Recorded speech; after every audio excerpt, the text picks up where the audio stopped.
Hey flower folks, welcome to Sheer Inspirations. My name is Sheer and I'm a botanist and a horticulturist, founder of Sheer Inspirations, located in Southern California, High Desert Zone 8B9A borderline. In today's video, I'm going to share with you how to make cold processed palm oil free Hollyhock soap. Hollyhock is very closely related to its cousin marshmallow, and it makes a great everyday use soap. It's mild. It can also be used for inflamed skin or itchy skin, but this is one of my favorite soaps to use for the shower on a regular basis. I use this in this crochet bag, and it takes about 4 weeks to cure, as any cold press soap would be. And I'm going to share with you today how I dry the herb from the garden, the flowers from the garden, infuse it in oil, and make the soap. This is my recipe card.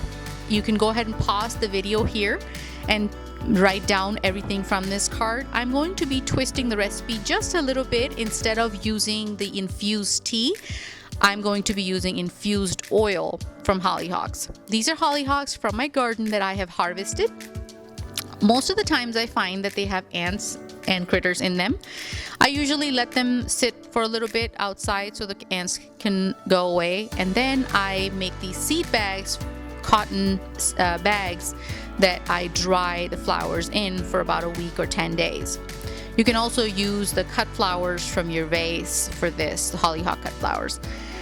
Now, once they've dried, I'm putting it in a bottle and I'm using sunflower oil, and I'm going to leave that for about 8 weeks. And this is a cold infusion method. You can also do this on the stove on very low heat.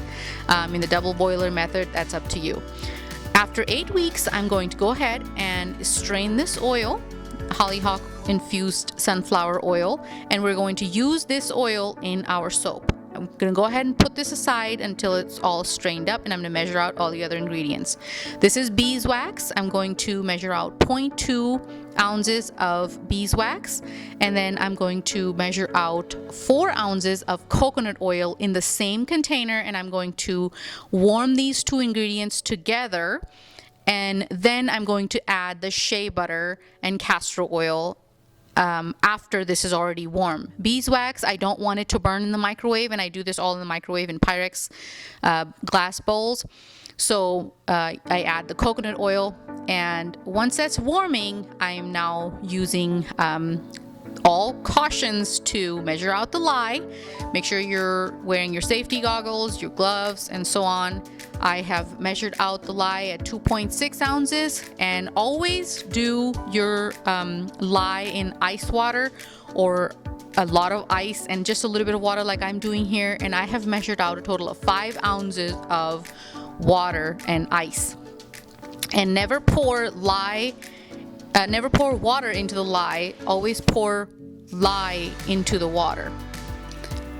And this way, I learned to make soap back when dinosaurs used to walk around, and the best advice that I could have gotten at that time was to always use ice, so the temperature shoots up from the sodium hydroxide, which is lye.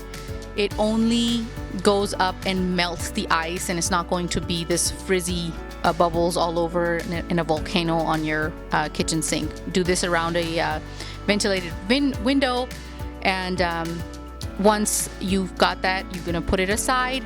This is the melted coconut oil and beeswax. Now I'm adding the castor oil in this.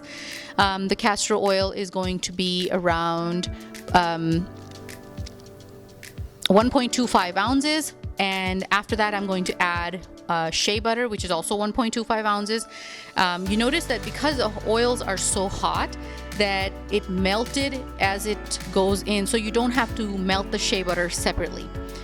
And you want to put this aside. Now we're back to the oil from the hollyhocks that we were straining. We want to measure out a total of 8.5 ounces of infused hollyhock oil, and that's what that is right here in this container.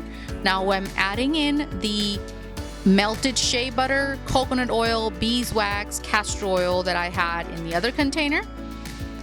Once those are mixed together, I'm going to go ahead now add the lye. Make sure that all of these things are around the same temperature. I usually don't use a thermometer, just go with the touch of hand. If I'm able to handle it just fine, I'm going to go ahead and use the best judgment, and then mix all these three things together. If you do have a candy thermometer handy, then certainly go ahead and use that, and make sure everything is all the same temperature. Now, once I add all these things together, you notice this is a light trace that forms, and I'm at this point adding in my fragrance oils. You can add in essential oils of your choice. This is up to you how much and how little you want to add. And then I'm using the immersion blender to go ahead and process the soap and mix it all together. Once you mix this, you'll notice it starts to thicken very fast, so you have to work very quickly here. Once this is reached this state, I go ahead and I pour this. This is a soap mold that my husband built for me, and I put cellophane wrap around it, and then I pour the soap on it and give it about 4 hours. And this is what I'm trying to show you, that this is what it looks like. It reaches this phase, and it's solid, but it's not ready to cut yet. So I'm going to give it another few hours. So a total of 12 hours later, this is going to be ready to cut. I remove it, and I personally like to use a cheese cutter, and I find that that works great. If you don't have a cheese cutter, you can certainly go ahead and use a food scraper or a food chopper, and I'll show you that.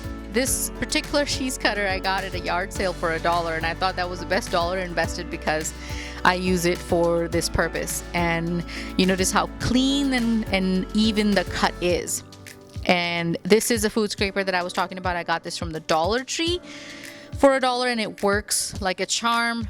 You just go ahead and measure out how thick you want it, and then you push it down. And the soap is still not ready to use. It needs to be cured for 4 to 6 weeks, at least 4 weeks at a minimum, for it to be ready to use. But in about 12 hours, it is ready to cut and ready to be dried out. I like to personally put it in a cardboard box.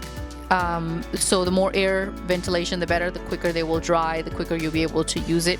Also, the crochet bag that I'm showing you here, this is made of 100% cotton, and I made it to hold the soap so it's not sitting in its gooey mess, and you can hang it in the shower, and it works great. The soap suds up wonderfully.